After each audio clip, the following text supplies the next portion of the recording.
Assalamualaikum warahmatullahi wabarakatuh. Salam sejahtera bagi kita semua. Selamat datang di perkuliahan mata kuliah gambar teknik bersama saya Ahmad Fajar Arianto. Sebelum saya memulai sesi ini, saya akan menjelaskan terlebih dahulu terkait dengan profesi desain interior. Profesi desain interior dalam praktiknya akan melaksanakan tugas profesinya selalu bekerja dengan pihak yang lain dari lintas profesi maupun dari lintas disiplin ilmu yang berbeda. Kita atau Anda akan bertemu dengan arsitek, Anda akan bertemu dengan teknik sipil, Anda akan bertemu dengan orang-orang dari mechanical electrical, orang-orang dari mebel, dan seterusnya sampai dengan tukang-tukang yang berada di lapangan yang nantinya akan mengeksekusi dari desain Anda. Maka karena berhubungan dengan banyak pihak, diperlukan satu bentuk komunikasi dalam bahasa yang disebut dengan bahasa visual. Yang selanjutnya bahasa visual tersebut disebut dengan bahasa gambar. Nah, bahasa gambar memiliki standar baku yang disepakati oleh banyak pihak, sehingga memungkinkan semua profesi yang nantinya terlibat dapat membaca dan memahami dengan tepat dan benar. Beberapa standar yang perlu Anda pahami adalah yang disepakati secara internasional seperti standar ISO. ISO itu adalah International Organization for Standardization. Namun selain ISO sebetulnya ada banyak sekali standar-standar yang lain yang mungkin di lapangan nanti Anda akan bertemu dengan standar-standar yang lain tersebut. Salah satunya adalah DIN, Deutsche Industrial Norm atau norma industri dari Jerman. Kemudian bertemu juga dengan SI, Sistem Internasional di Unit. Kemudian ada BSI, British Standard Instrument. Kemudian ada JIS, Japanese Industrial Standard, yang merupakan standar dari industri di Jepang.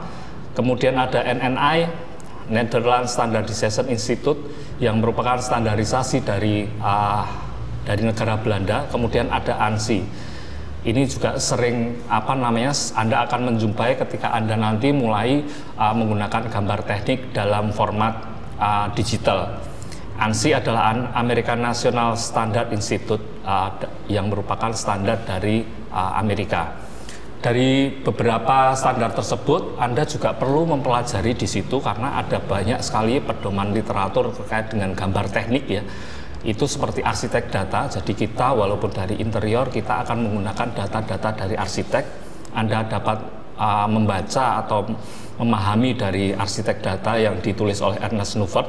Kemudian ada juga Human Dimension dari Julius Panero yang dia akan memuat beberapa standar-standar terkait dengan dimensi-dimensi manusia dari berbagai macam suku bangsa. Kemudian ada Interior Graphic and Standard, itu karangan dari Reznikov dan lain-lain yang kemudian Anda harus membaca buku-buku ini. Sehingga dari yang saya jelaskan di atas tadi, dibutuhkan satu kompetensi bagi Anda calon desainer interior agar dapat membuat gambar desain yang sesuai dengan standar, sehingga gambar yang Anda buat tentu saja akan bisa dibaca oleh profesi manapun dari negara manapun. Nah, tujuan dari mata kuliah gambar teknik adalah setelah mengikuti perkuliahan ini selama 1 semester ya, Anda dapat menguasai metode menggambar benda beraturan berdasarkan asas-asas ilmu proyeksi ortogonal dan perspektif. Sebagai dasar, perancangan gambar kerja desain interior dengan menggunakan standar ISO 128. Jadi, standar yang kita gunakan pada mata kuliah ini adalah standar ISO 128 terkait dengan gambar teknik untuk pekerjaan desain interior maupun arsitek. Kemudian dalam sesi pertemuan ini saya akan menjelaskan terlebih dahulu terkait dengan kontrak perkuliahan. Kontrak perkuliahan ini dibuat sebagai satu landasan pembelajaran antara dosen dan mahasiswa. Nah, di sini saya akan menjelaskan kontrak perkuliahannya terlebih dahulu bahwa mata kuliah ini bernama mata kuliah gambar teknik dengan kode mata kuliah SR 15010103. Ini adalah 4 SKS pada semester 1 pengamu mata kuliah saya sendiri Ahmad Fajar Arianto SSN MSN. Kemudian yang kedua adalah manfaat mata kuliah. Setelah Anda mengikuti mata kuliah 1 semester, mahasiswa Anda dapat menguasai metode menggambar benda beraturan berdasarkan asas ilmu proyeksi ortogonal dan perspektif. Dua hal ini, dua pengetahuan ini adalah mendasari Anda sebagai bekal perancangan gambar kerja desain interior yang menggunakan standar ISO tadi. Kemudian deskripsi mata kuliahnya hampir sama ya dari manfaat mata kuliah. Intinya bahwa dengan mempelajari gambar teknik ini Anda akan mengetahui dengan jelas pengertian, kemudian tujuan, esensi, jenis dan metode menggambar benda untuk perancangan desain interior. Nah, kemudian terkait dengan strategi perkuliahan, gambar teknik ini adalah mata kuliah praktik ya dengan metode pembelajaran project based learning, yaitu metode pembelajaran berbasis project atau kegiatan sebagai medianya. Nah, ini strategi perkuliahan diarahkan pada bentuk tugas praktikum yang dikerjakan baik di ruang studio maupun tugas-tugas lain yang harus Anda kerjakan di rumah, sehingga materi ini bisa dipahami dengan jelas.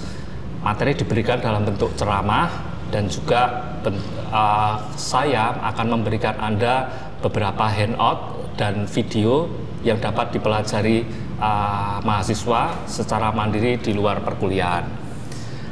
Kemudian ada beberapa materi, ada beberapa literatur perkuliahan yang wajib Anda baca. Ya, yang pertama adalah Anda mencari di perpustakaan. Kami sudah menyediakan. Yang pertama adalah Time Saver Standard for Interior Design and Space Planning. Ya, ini adalah karya atau tulisan dari Joseph De Chiara.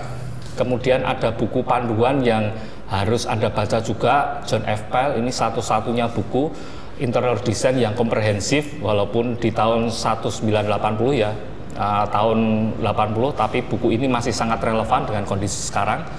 Kemudian ada Konstruksi Perspektif, ini karya Yohanes Suparyono ya dari Canisius. Ini juga ada di perpustakaan. Anda silahkan ke perpustakaan untuk membaca buku ini. Kemudian ada Robert Koch, Pedoman Gambar Kerja, sama dari Canisius. Kemudian Gani Kristianto, Teknik Mendesain Perabot yang Benar. Kemudian ada Francis D. Catching. Buku ini sangat asik ya, karena ini berupa ilustrasi gambar dalam desain interior. Kemudian D. Catching juga membuat beberapa gambar-gambar yang manual, dan gambar manualnya sangat baik. Anda bisa merujuk ke situ untuk pengembangan keterampilan Anda dalam menggambar.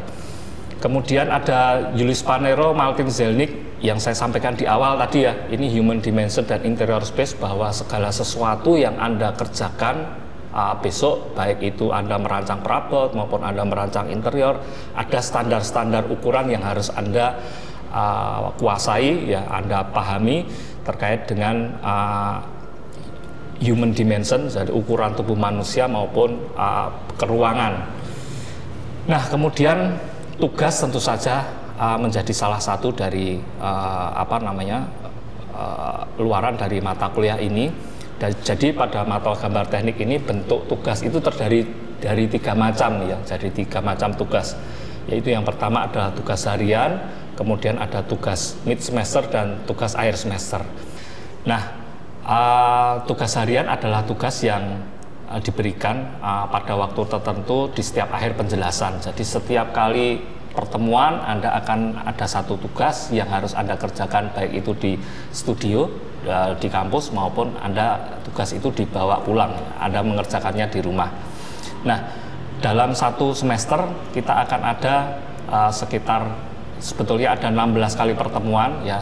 Pertemuan pertama terkait dengan ikhtisar perkuliahan yang sekarang saat ini kita lakukan. Kemudian ada mid semester, yaitu ada di tengah semester dan di akhir semester.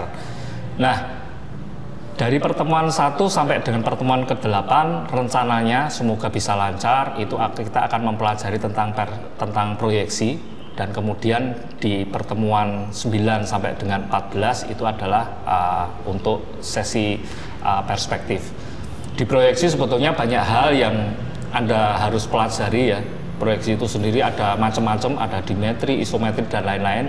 Tapi terkait dengan gambar teknik ini kita akan mempelajari secara khususnya adalah proyeksi ortogonal, karena ini menjadi dasar Anda ketika Anda membuat gambar kerja desain interior.